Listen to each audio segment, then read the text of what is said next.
नमस्कार दोस्तों, मैं असिस्टेंट प्रोफेसर डॉक्टर अंतिमा आप सबका बहुत बहुत स्वागत करती हूँ हमारे चैनल हिंदी नारी में। दोस्तों, आज जैसा कि आप मेरे संग देख रहे हैं, एक और शख्स हमारे सामने मौजूद हैं। इनका परिचय मैं खुद आपसे इनसे ही सुनेंगे।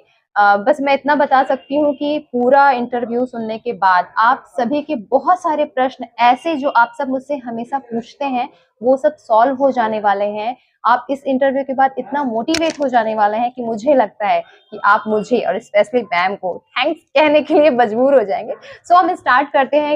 ये बातचीत इंटरव्यू में नहीं कहूंगी, ये हमारी बहुत सामान्य सी बातचीत है जो हम आपके लिए साझा कर रहे हैं। आपके विचार, मैम के विचार। तो मोस्ट वेलकम सौम्या मैम। सबसे पहले आप छोटा सा इंट्रोडक्शन हमारे दर्शकों को। मेरा नाम सौम्या पांडे है। मैं संत कबीर नगर डिस्ट्रिक्ट से बिलोंग करती हूँ। मैंने 2015 में अपना ग्रेजुएशन कंप्लीट किया बीएससी मैथमेटिक्स से, और 16 से मैंने तैयारी शुरू की। 18 में मेरा पहला सिलेक्शन हुआ था as a commerce tax officer, जहाँ अभी मैं काम कर रही हूँ, ये मेरा ऑफिस है। और उसके बाद मैंने कंटिन्यूसली 6 अटेम्प्ट दिए, और 6 अटेम्प्ट में मैंने सारे में इंटरव्यूज दिए, और उसके बाद मेरा ये 6th अटेम्प्ट था जिसमें मुझे ARTO मिला है। वाह, मतलब यही बहुत बड़ी बात है अपने आप की कि लगातार आपने ट्राई किया और हार नहीं मानी। एक होता है ना कि आप क्योंकि अच्छा एक पोजीशन पे होल्ड कर रहे हो, तो लगता है कि ठीक है कि अभी मिल गया है एक सुकून। ये नॉर्मली होता है कि जब हमें एक जॉब मिल जाती है तो एक दिमाग में एक रिलैक्स हो जाता है। बट वो चीज नहीं होनी चाहिए। सबसे पहला मोटिवेशन तो ये मिल रहा है। तो ये मैं जरूर पूछूंगी, ये इंस्पिरेशन आपको कहाँ से मिली कि नहीं अभी यहाँ रुकना नहीं है, अभी आगे बढ़ना है? जी, एक्चुअली जब हम आए थे यहाँ पे तो हम ये एम लेकर आए थे कि हम सिविल सर्विसेज में जाएंगे, अच्छी पोजीशन होल्ड करेंगे। तो जब मेरा एम वो था तो मैंने सोचा कि यहाँ क्यों रुके। मुझे पोजीशन तो मिल गई थी एक, लेकिन मुझे मेरा एम नहीं मिला था। तो जब भी मैं अगली बार फेल हुई, जब भी मैं फेल होती थी, तो मुझे लगता था इतनी मेहनत अब मैंने कर ली है, अब तो नहीं रुकना है।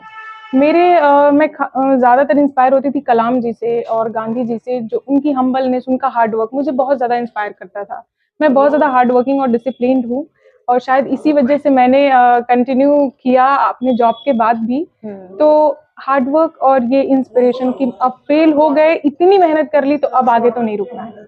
हाँ, ये बात है कि जो एम है वहां तक पहुंचना है कि चाहे बीच में कितनी सुख सुविधाएं मिले, बाधा मिले, पहुंचना है।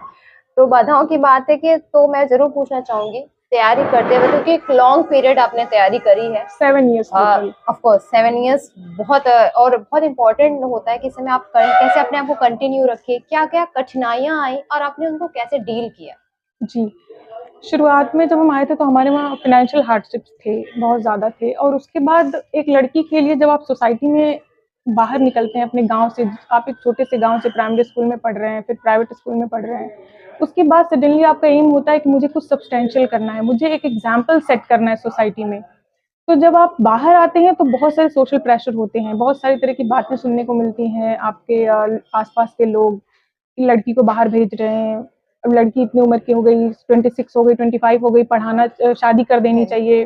तो माँ-बाप को बहुत ज़्यादा प्रॉब्लम, सोशल प्रेशर फ़ील करना पड़ा हम लोगों को भी बहुत सारी बातें, क्योंकि मैं और मेरी सिस्टर हम दोनों एक साथ आए थे। मेरी सिस्टर इस टाइम असिस्टेंट म्युनिसिपल कमिश्नर है मुरादाबाद में, और मैं यहाँ हूँ। तो सुनने को मिलती रहती हैं बातें, लेकिन सब कुछ इग्नोर करके हमने पढ़ाई कंटिन्यू की। तो ये सारी थोड़ी बाधाएँ थी।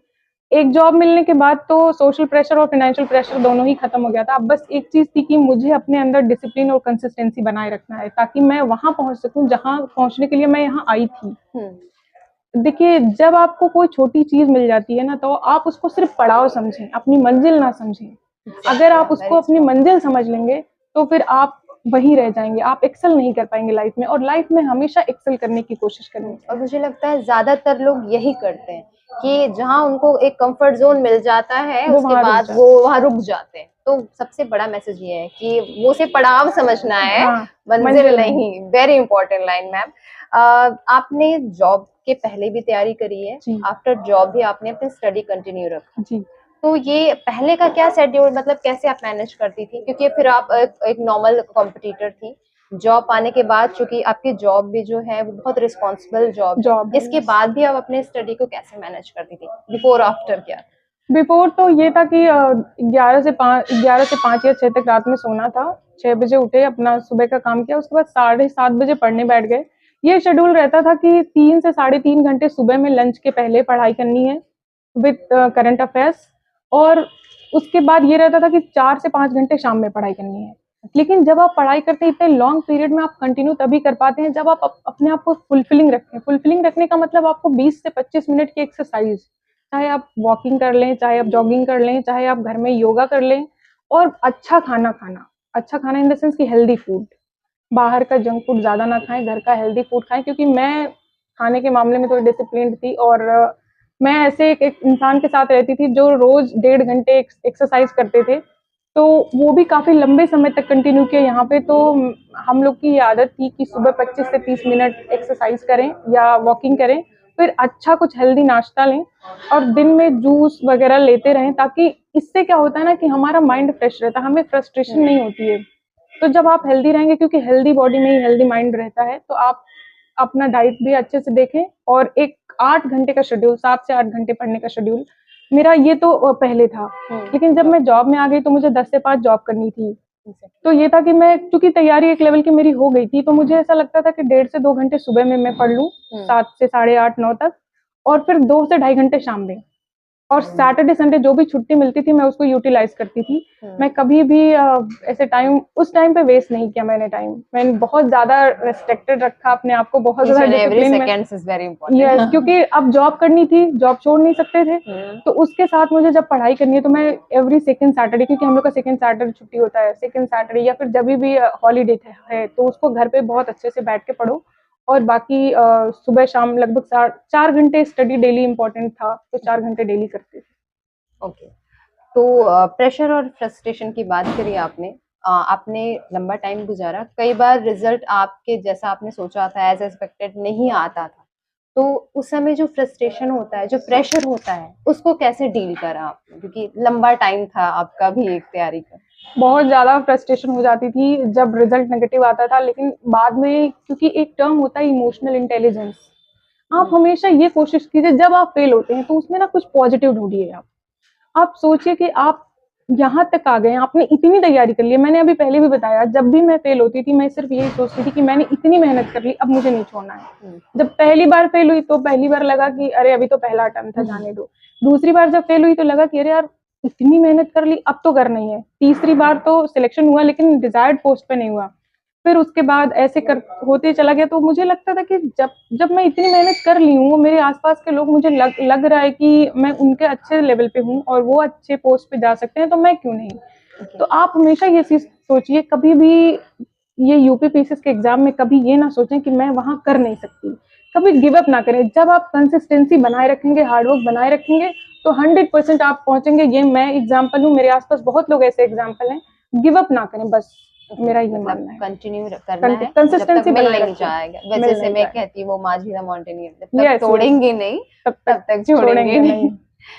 अ, और भी प्रश्न ये है कि कुछ अपने बारे में, जैसे कि आपको क्या पसंद है, कौन सी फेवरेट मूवी है, एक्टर एक्ट्रेस कुछ, क्योंकि मुझे लगता है कि ना आपकी पर्सनालिटी से हर चीज मेंटेन करती है जी और हर चीज आपको मोटिवेट करती है। तो जी। कौन सी मूवी है जो आपको अच्छी लगती है? मुझे मूवीज ज्यादातर जो इंस्पायर करती हैं, खासकर मैं थोड़ी फेमिनिस्ट हूँ, स्टॉन्च फेमिनिस्ट हूँ मैं, तो थोड़ा सा मुझे मैरी कॉम, दंगल जैसी मूवीज जो आती हैं, जो लोगों को इंस्पायर करती है, समाज को अच्छा मैसेज देती हैं, जब आप देखो तो लगता है कि मुझे भी ऐसा कुछ करना है। तो मैरी कॉम मेरी फेवरेट स्पोर्ट पर्सन है, तो मैरी कॉम मुझे काफी पसंद आती है। इस तरह की जो सोशल बेस्ड मूवीज होती हैं, सोशल इश्यूज पे होती हैं, वो मुझे काफी पसंद है। और क्या हॉबी है ऐसी जो आप जब पढ़ाई से थोड़ा सा रिलैक्स होते हो तो आप करना चाहते या करते हो, ऐसी क्या? मेरी हॉबी तो कुकिंग है, और योगा, मेडिटेशन, वॉकिंग, ये सब मैं करती हूँ। थोड़ा सा लिटरेरी वर्क भी मैं कर लेती हूँ। कुकिंग वगैरह भी यस, इंटरेस्टिंग है, दैट्स गुड। मतलब मैं जैक ऑफ कुकिंग ऑल करती ट्रेड। हूँ। यस।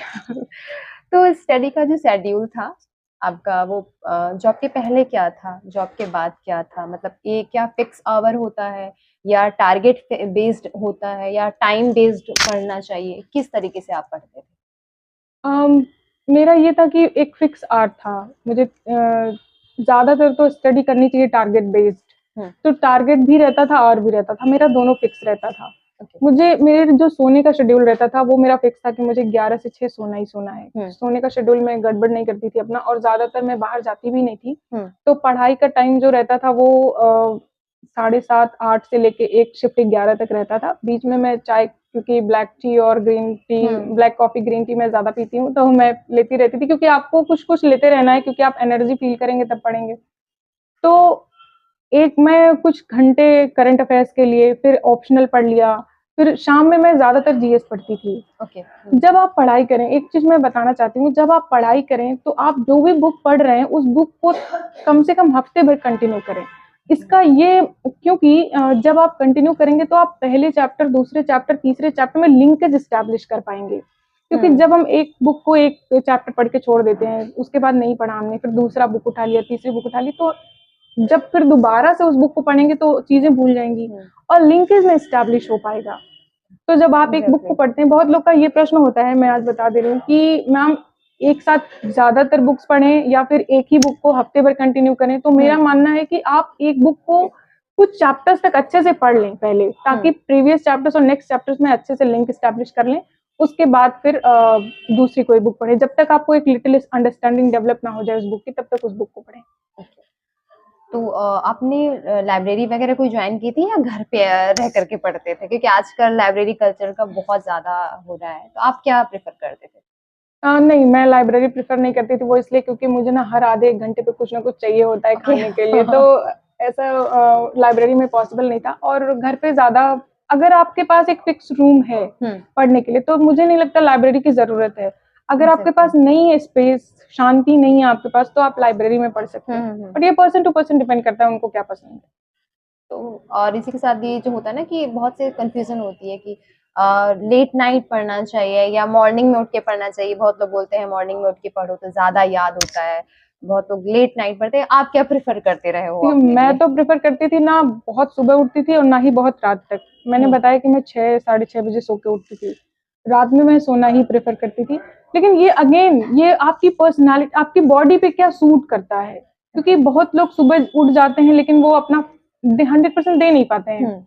तो आप क्या, आप कुछ दिन प्रैक्टिस करके देख लीजिए आपको क्या सूट करता है। एक्चुअली इंडिविजुअल ये है, ये बहुत ज्यादा नहीं कह सकते। ज्यादातर लोग कहते तो कि ब्रह्म मुहूर्त में उठ के 4 बजे पढ़ना चाहिए, ये है वो है, लेकिन वो अलग अलग पर्सन के लिए अलग अलग होता है। आप ये सब ना सोचें, आप जिसमें कंफर्टेबल हो, जहाँ पे आपकी प्रोडक्टिविटी ज्यादा से ज्यादा हो, आप उस टाइम पढ़ाई करें।